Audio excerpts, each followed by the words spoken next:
Greetings everyone, happy October 2020, my name is Flair Bliss and welcome to Bewitched Hearts. A trio of young hearts take a break from the stresses of visual novel development with a Halloween party. However, things quickly get heated after some horror stories and somehow you accidentally hex your childhood friend Lilia. Embark on a journey with brash and impatient Irma to save Lilia before time runs out. Will you be able to realize your true feelings and find love along the way? Well, that depends upon our protagonist. Please enter a character name. Absolutely, I shall. Hollows Even. Halloween.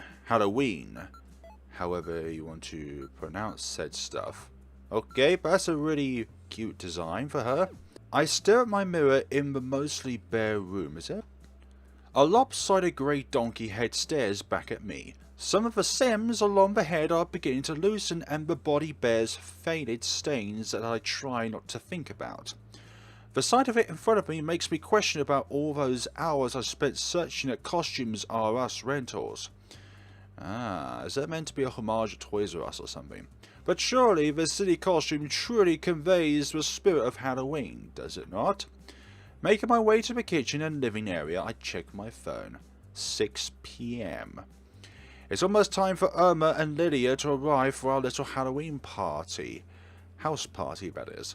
We've all been working hard on an upcoming visual novel, Alone a Flame, a Flower. Is that meant to be a prod towards the developer's next work? I've been worried about both of them. Lilia's art has looked a little rushed and Irma's editing has been less eloquent. The stress is really getting to them. And what's our role then within the visual novel team? As the lead development of our bit-sized trio, I organise as parts to raise our spirits and relax. After all, the reason Lilia and I had been creating stories for so long was for fun and as an escape. When Irma came along last year, we started to experiment with visual novels.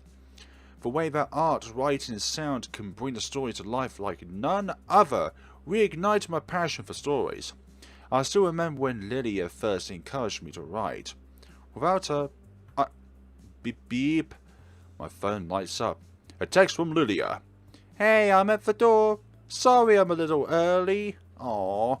If you're busy, I'm okay. Just waiting outside. I love your gardening. Gardening? Gardens? Gardening? That word? I love your garden. Okay, it was meant to be a mistype because it's on the phone. My overgrown garden. Maybe that's her way of telling me to do some maintenance on it. A thought surfaced in my mind. Perhaps I should try scaring her. I can't imagine it now. I can imagine it now. Cute Lilia, probably in a frilly dress and a bow in her hair, shocked. I can't help it as a smirk forms across my face. I quietly sneak up to the door, then thrust open the door and yell, Boo! Hey-ya! Hi. You don't seem that scared at all. I wonder why. Hello? Evil. You scared me. Are you sure? You don't look that perturbed. How underwhelming. Wait, but that costume. Lilia? Lilia starts fidgeting and I realise I've been staring too long. I quickly avert my eyes, my face crimson. Lilia, your outfit, it's, not what I expected. Oh, do you like it? I'm the devil. Of course you is. You're very much devil to us. Isn't Halloween about being daring and unexpected? I've always wanted to try wearing things like this, and I finally got the courage to do it. Okay, isn't it what you would call a little explicit? Even though you and Irma would both laugh at me? You look great, I just, Lydia pouts. I put a lot of effort into this.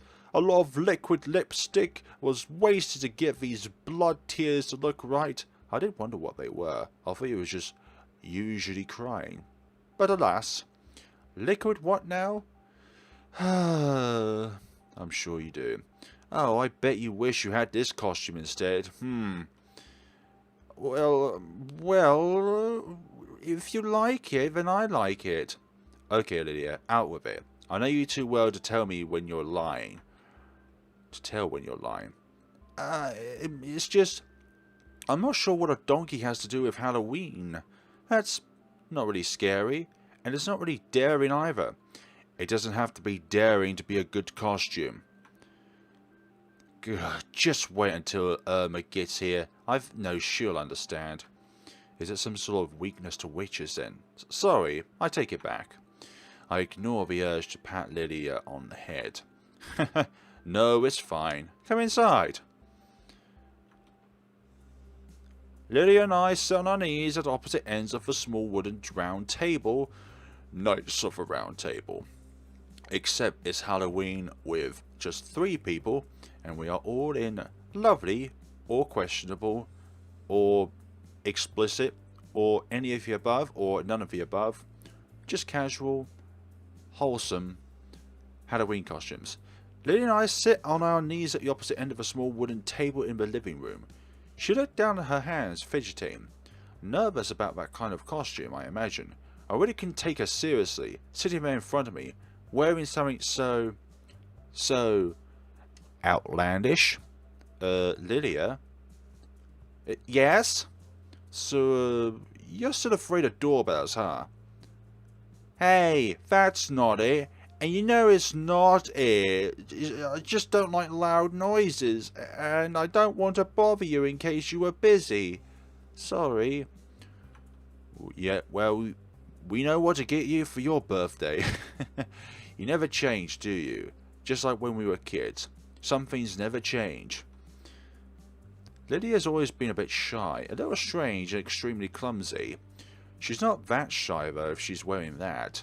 And with those devil horns as well. But that's her charm, I guess. Something about her makes me want to protect her. Or tease her. I've known Lydia for so long, her quirks feel warm and familiar to me. We began to reminisce about our childhood together. We laughed together about simple things and small pleasures. Our little secrets we once shared. There's a comfortable lull in the conversation, and Lydia begins looking around the room. I suddenly become self-conscious of my small, sparsely decorated house. It doesn't need to be decorated to the nines with pumpkins and ghosts and stars. The sort of stars that witches make. There's only 2 rooms. My bedroom and the combined living and kitchen area, with the bathroom off to the side, but I couldn't afford to pay anything else in rent. Flair, are you okay here by yourself? Don't worry about me, Lydia. It's much better here alone. It's quiet, peacefully quiet. Just the way I like it. When I want to sleep, it's peacefully quiet. When I just want to, I don't know, play some games without anything else in the background, it's quiet. The only kind of noise I would like is from the postman. I don't have to... Okay, I'm not reading that one out loud. I don't want people around me getting the wrong idea. Yeah, I guess you're right. It's nice here. Lydia, just be out with it. Just say that this isn't ideal for one person. Lydia seems deep in thought, her expression unreadable. But, you still haven't unpacked all of your stuff. Lydia points to a few boxes in the corner of the room, stacked haphazardly. Well, you point somewhere as to where I can unpack these, and then I can unpack it. Question mark. Would it help if we did it together? Well, those boxes have some of my grandmother's stuff she left for me before passing. I don't know. I can't bring myself to even go near it. There's probably bottles of human eyes and fingernails inside, and weird spell books or something. I think Irma would probably like that. Flair, sorry. I know how you feel about your grandmother, about witches. It's alright. I'm doing fine. I promise next time you come over there'll be no boxes in sight. Well, as long as you're doing okay, Flair. Exactly. You're looking out for our well-being rather than how many boxes we've stacked up in the corner of the room, neglected. And, you know, if you ever need it, I could come over a bit more often. It must be difficult being by yourself and doing everything alone. Just during the day, of course. I can help you with some of the chores. I live really close, so it's no big deal. She really is our best friend, isn't she? And I promise if I break anything, I'll definitely buy a new one. Are you implying to us that you broke something in the past if you bring that up? I smiled. I could tell Lydia was trying her best. Lydia, Hello? Gosh, that is an expression to keep, for goodness sakes. Any wide-eyed ones are so priceless. Bring, bring. A loud voice called out, followed by the doorbell ringing. I'm fine, Lydia. I promise. Come on. That must be Irma. Okay. Sure it is. Hello, and you are indeed a witch. The three of us crowd around the tiny round table. Flair, I have to ask, what were you thinking when you brought that costume? Hey, it doesn't stick out like other pointy aspects. You too, Irma? As my editor, you're supposed to go along with my decisions. Look, just because she's your editor doesn't mean that she can just tag along with your decisions regardless. Editing is a lot more than spelling errors, you know. That is correct. Plus, if I went along with all of your ideas, I think we would have half the following. Irma? You just don't understand the true spirit of Halloween. And donkeys. What's with the girly frills anyway, Irma? Well, this is what all witches wear, you stupid donkey. I really doubt that. Indeed, it's not that usual for a witch to wear that. Not like I know anything about witches at all. Hey, I think Irma looks cute. Don't you think, Flair? What's with the pout faces? Again with the pout faces. How many visual novels can have a pout face in it? It almost looked like she expected an answer. I guess. Why do we get a decision like this? It is so cruel to receive a decision like this. Isn't there like a third option where both characters are cute? Fine. We'll just go with our childhood friend. I guess she is kind of cute with the frills. Like, I care about your opinion. Yeah, okay. Irma Powder... Wait, hold on. I didn't go with a childhood friend, hold on. No, I did not go with a childhood friend. I went with the other one just because she was the first one we've interacted with. Lydia's cute. Not as cute as you, Lydia. Flair, Okay, you can stop leering now. Hey, I'm not that kind of person. Oh, by the way, am I late? I thought we were all meeting at 7. Unless you two planned something beforehand. Not at all. No, Lydia just came early. A rare occurrence for her, but it's better than last time when she was 30 minutes late because she fell over and scraped her knee. Hey! Ah. Oh, right. Of course. Okay. So, I like the charisma of this game already. Are we ready to be for some scary stories? Okay, let's not hex one of our friends, shall we? And then, like she's going to be a real devil. Irma and Lydia leaned in closer to me as I lowered my voice. It crept closer and closer, the monster all men feared. It scared even the most powerful and richest people on Earth. Only a few were not overcome by fear from even the thought of the monster, but to all who encountered it, it left terrible scars and trauma on them. Mimi was working at her desk, not noticing as the creature silently inched closer and closer. She nonchalantly flipped her calendar to the next day. Mimi from Super Paper Mario was terrifying. For a 3+ game, she was terrifying. If you ever played Super Paper Mario, and you've ever heard of a character called Mimi, you know what I'm talking about. And there it was, the mark of the sickly, ugly, hideous monster, written with a red marker for words read. Evil. I paused for a dramatic effect. Lydia and Irma inched even closer to me, their eyes wide like saucers. Final CG due today. What? Huh? Raw. The deadline monster pounced on Mimi. Oh, goodness sakes, that monster. Every single university deadline is a Mimi. Eep. The evil spawn of the devil consumed the poor artist girl, and she was never seen again. Her work was never documented.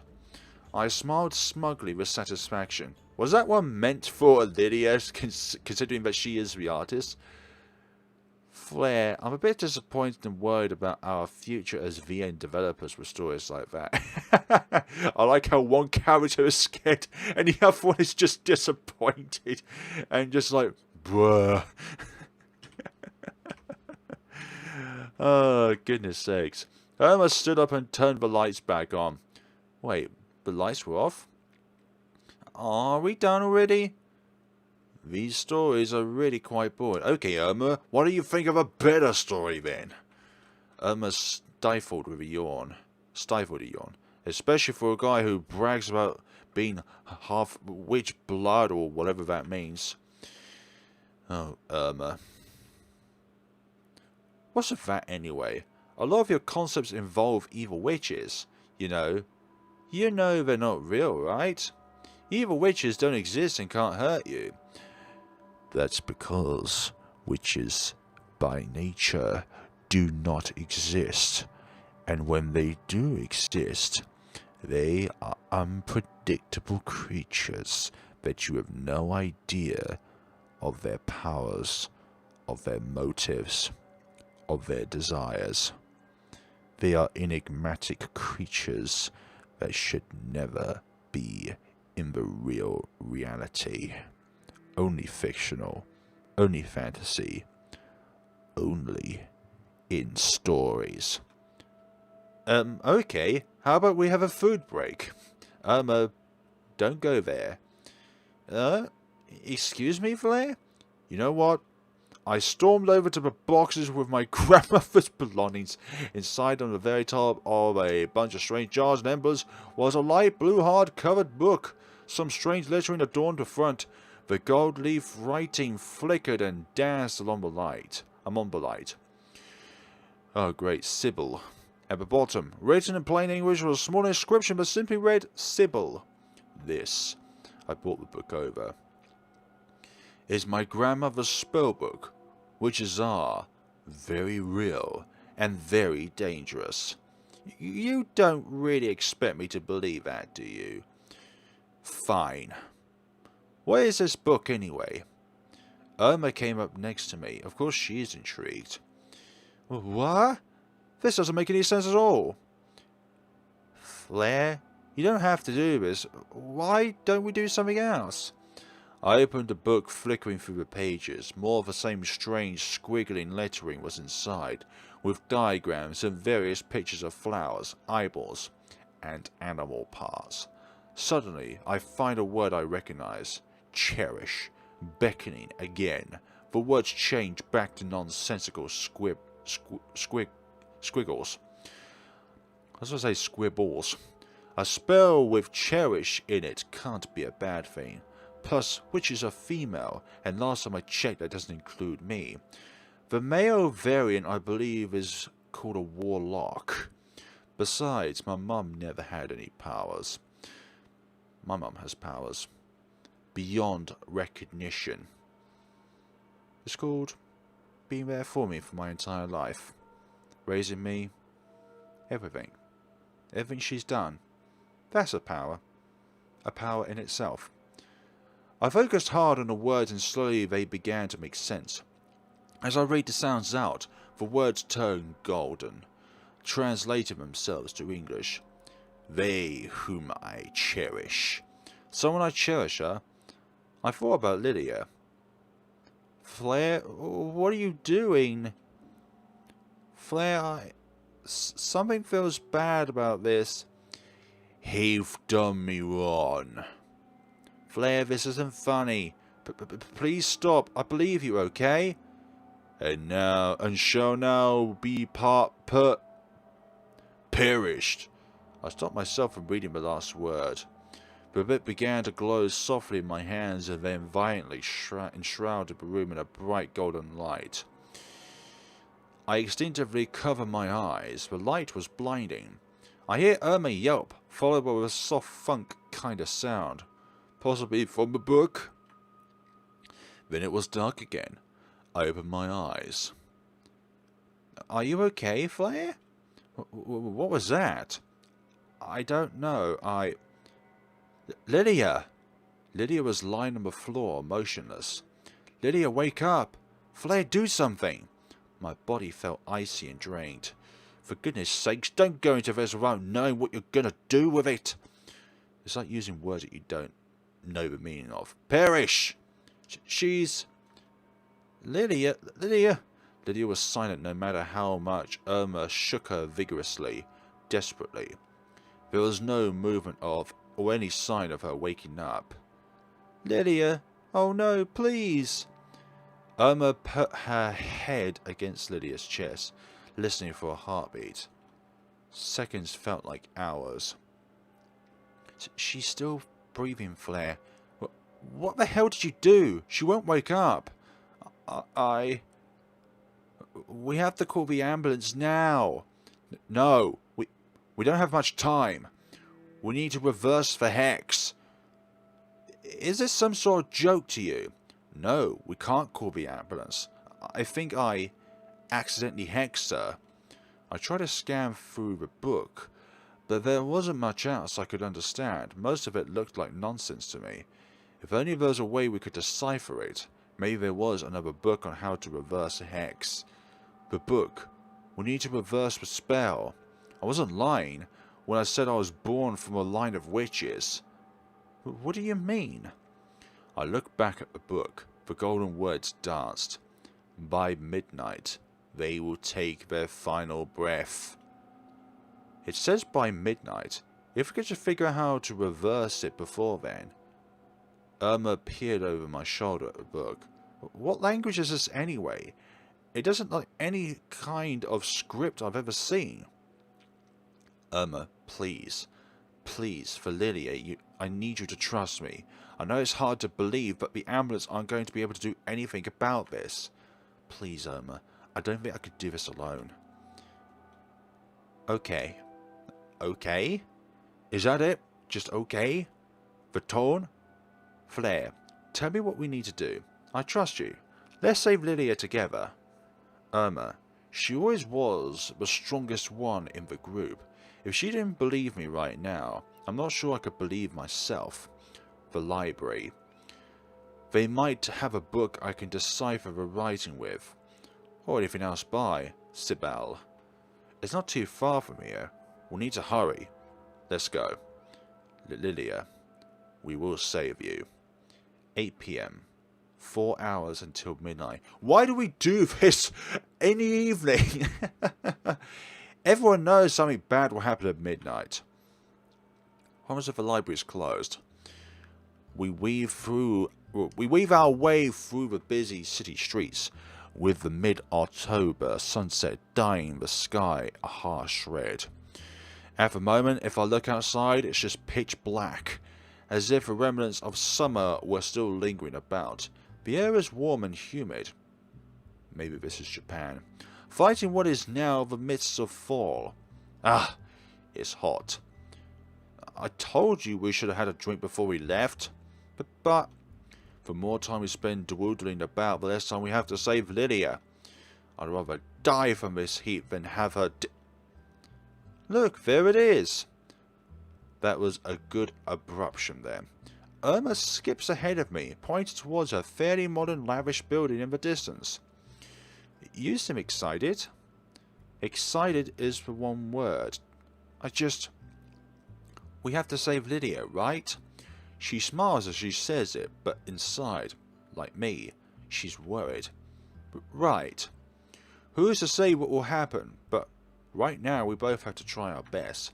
That's what she do for us. I follow after Irma. The two of us making our way towards the library. I can't remember the last time I came here, but for certain it was probably a happier occasion. We make our approach on the building, staring at our reflections in the glass-paned windows as we head towards the doors. Stop. I'm looking at my reflection when I'm right in front of you. Who said I was looking at you? Well, why wouldn't you? I'm cute after all. Did she really just say that? Yeah, did you really just say that? Irma pouts as she walks towards the library's entrance. For some reason, her behaviour seems a little off. Her arms reaches out to the door handle, but as I stand by her side, I notice it won't budge, no matter how hard she tries. Why won't it open? Maybe it's closed. I think it's locked. I look at the door. A small paper sign hangs taped to the inside window. Closed. That's what I thought. It's closed. Well, of course it is. A library open this late? And on Halloween? I know that. But then what are we going to do? Irma's once determined expression has quickly shifted to one of panic. She begins pacing back and forth. Calm down. As much as I don't want to admit it, she's right. If we can't get inside then, there's no way we'll be able to decode this book by midnight. Maybe we can get in around the back? What? We're breaking in? Shh. The whole point of breaking in is so that we're not found out. When she puts it like that, I sound like a criminal. But is it really such a bad thing to save someone so important to me? Someone so important to us? I look around. Both in an attempt to gather my thoughts and to find another way in. We can't give up, and the door certainly isn't going to stop us. Come on, this way. I began walking towards the back of a large building. It looks bigger and more ominous at night. So we are breaking in. Stop saying it so loudly. Irma follows me with a panicked expression, but the spark in her eyes tells a different story. It's the same look when she's excited. A new idea, a new burst of motivation. I've worked with her long enough to know what she's like. Irma quickly takes a spot by my side as the two of us head around the rear of the building. Neither of us make any attempt to be sneaky. No one would visit the library at this time on Halloween anyway. We walk up to the closest fire exit we can find. We need to do whatever it takes to save Lydia. I approach the door as Irma steps behind me, I suppose as quickly as we can, as if she were watching my actions intently. Taking a small run up, I push my way against the door in an attempt to get inside, but alas, it doesn't budge. It won't open! I try a few more times out of desperation, but it doesn't move an inch. Well, it's a fire door. It's not going to open for me outside. Do you have to make that unamused face towards us? I guess. You're right. I probably should have thought about that beforehand. Damn. The more we try, the harsher it feels like. It's a fiend I despise. Uselessness. There must be some other way. There has to be. Maybe we can call up the librarian and say it's an emergency. Feelings of despair wash over me as I stare towards the ground. Without contemplation for my surroundings, I grasp onto anything I can think of. Irma was silent for a few moments and then... What if Before I can lift my head, I hear a loud shatter as Irma lets out a faint yelp. Ah! I didn't expect it to be that loud. You're not helping either. Looking in the direction of the noise, my eyes trace their way upwards from a pile of shattered glass towards a small broken window. So you use your vocals to break glass.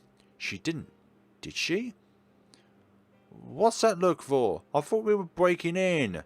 Stop making yourself... You're not a good detective, are you? But isn't that a bit much? Do you want to go to prison? Prison? Well, I'm not being serious, but I don't want to go to prison. They're not going to serve foie gras in prison, are they? Calm down.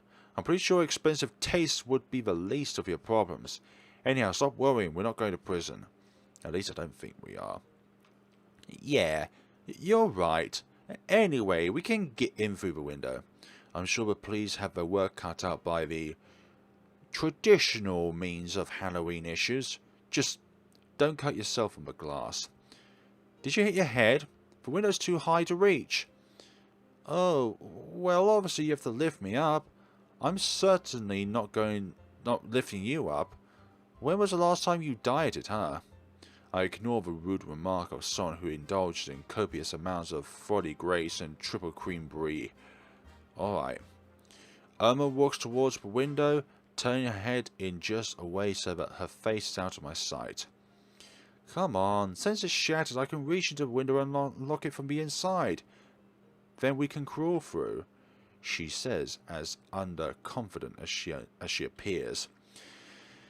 I guess if we're going to save Lilia, we're going to have to take risks like these. Risking an illegal break-in is nothing compared to losing our friend. Lift me up. As she stands with her back facing me, I approach Irma from behind as she reaches up to the window and place my hands on her hips. Eep! What's going on now, then, huh? What's the eep for? Watch it. It tickles a bit. You told me to... Irma turns to me and pouts before facing the window yet again. What is it with these two characters and pouting? Just what's wrong with this girl? Nothing.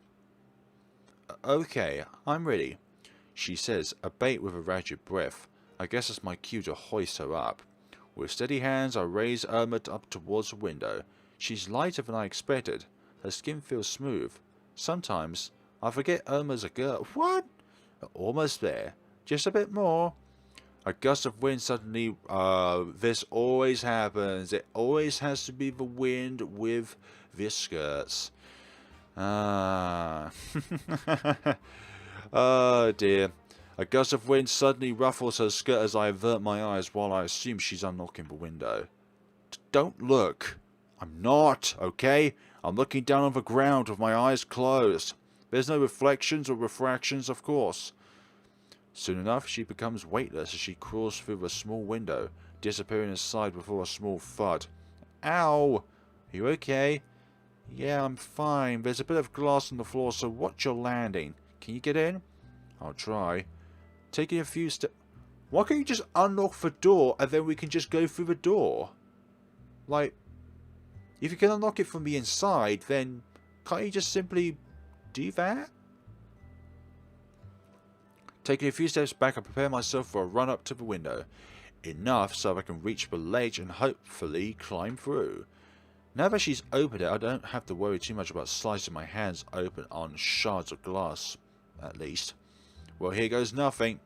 Without hesitation, I pick up my pace and make a leap for the window, barely managing to hold on as I attempt to wiggle my way through.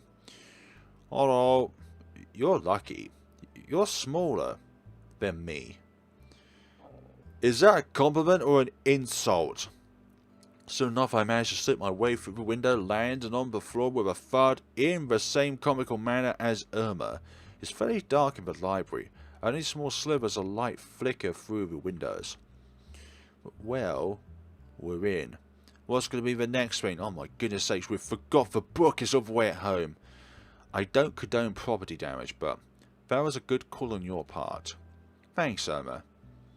She looks away from me with a blush. I didn't do anything worth thanking me for. Anyway, let's just go and see if we can find any clues about that book. With a half and a puff and will blow your house down, Irma begins a path towards the main concourse of the library. I decide to follow suit, raising myself up off the floor as I pat myself down. Wait for me! I chase after her, and soon enough arrive back at her side, the two of us now alone in this empty, dusty building. But wait, wouldn't they have cameras in here? Oh, maybe we're heading for prison after all. Let's just say we were lost. Yeah, and the broken window was evidence of the fact that we broke in rather than being locked in. Irma ends her sentence with a subdued, nervous laugh, as if she were brushing off the situation we found ourselves in. That aside, how should we go about decoding this book? You're just going to ignore that we might be future inmates. Okay, Irma, are you just that excited to be inmates with us? There's no use worrying about trouble now. You don't need to shout. Irma looks towards the floor with a dejected expression. I guess the stress of everything has really made itself manifest. I'm sorry. It's okay. You care about Lydia, right? So we need to do our best together. She's right. Seeing her like this, her face lit by the dim light shining through the windows, it'd be wrong for me to not to say something meaningful in return.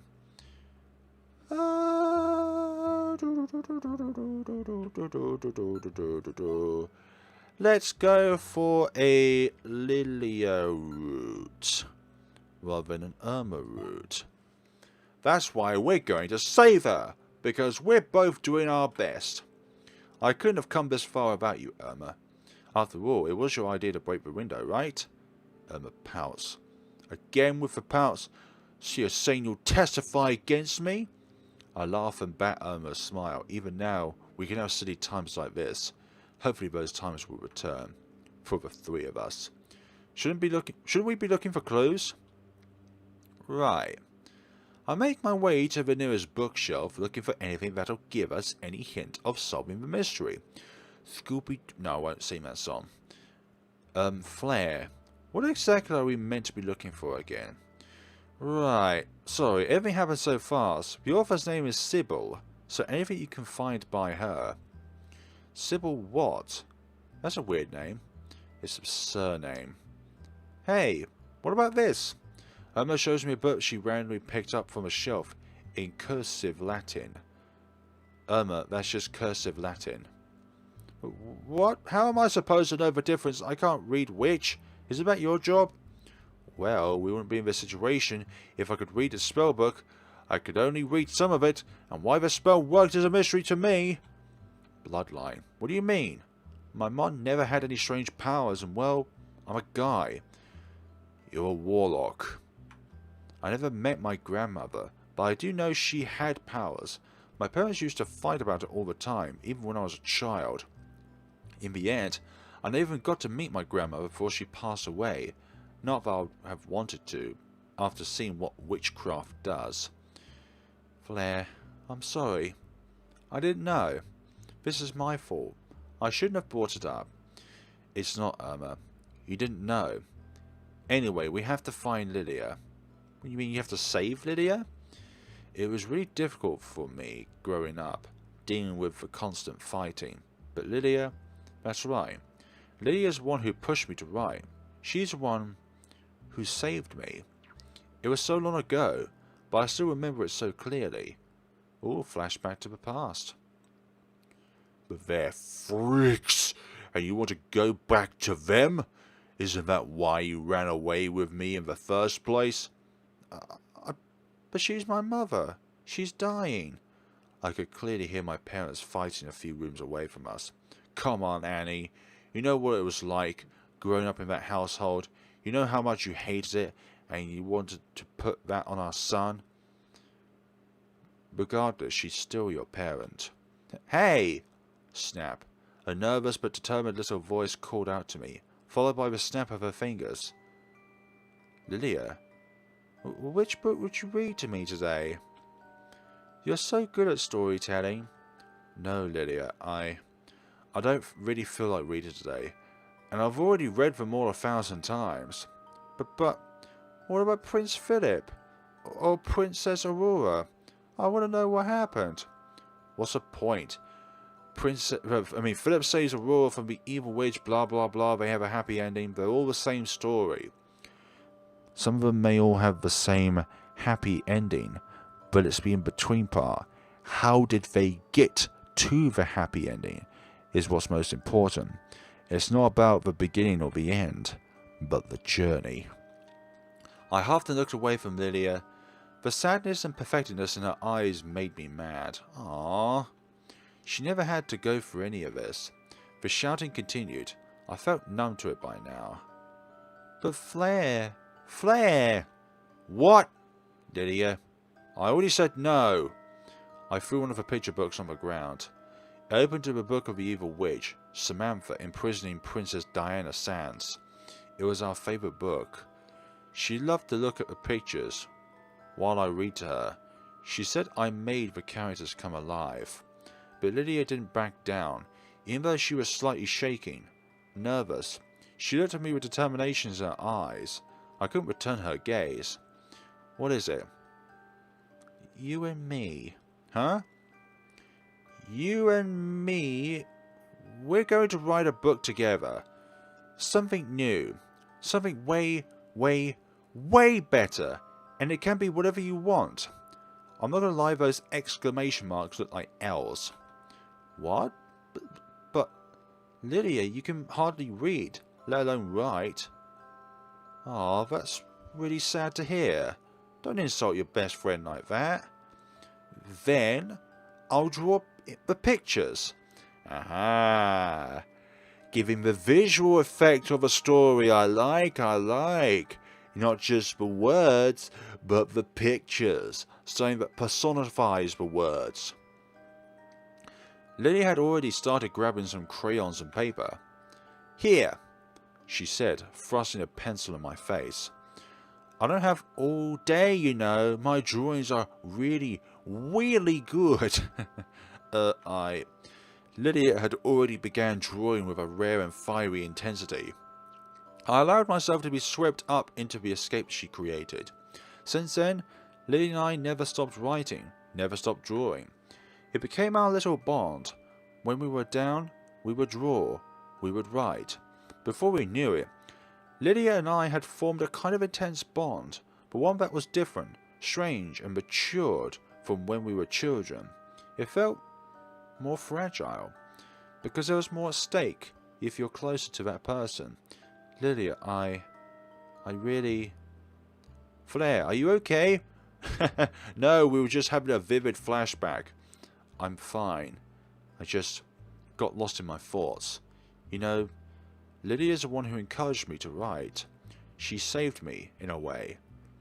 I see. But, I know. I haven't known you nearly as long as you've known Lydia. So, maybe I don't have the right to say anything. But I think you don't give yourself enough credit, Flare.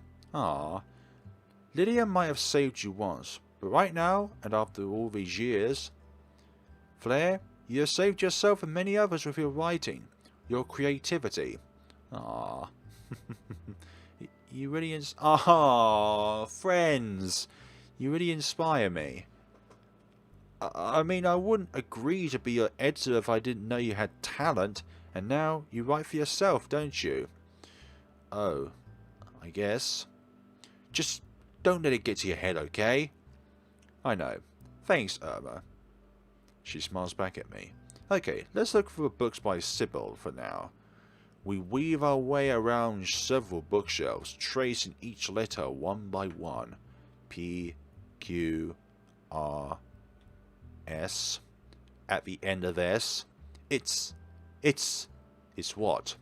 I follow Irma's gaze and to our amusement a series of books with the author Sybil line the bookshelf before us. That was easier than I thought.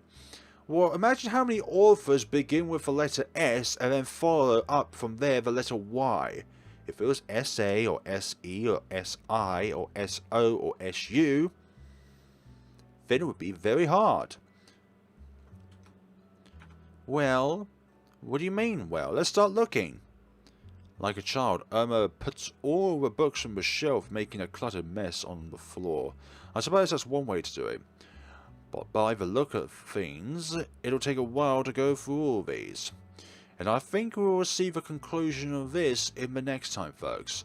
So this game's said to have around 10,000 words, with 5 possible endings based on our choices, 4 CGs, so we've already looked at 2 of them.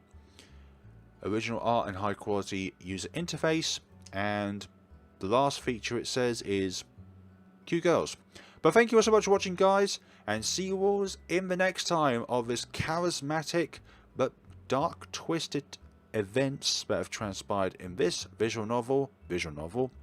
Have a wonderful day and take care of yourselves.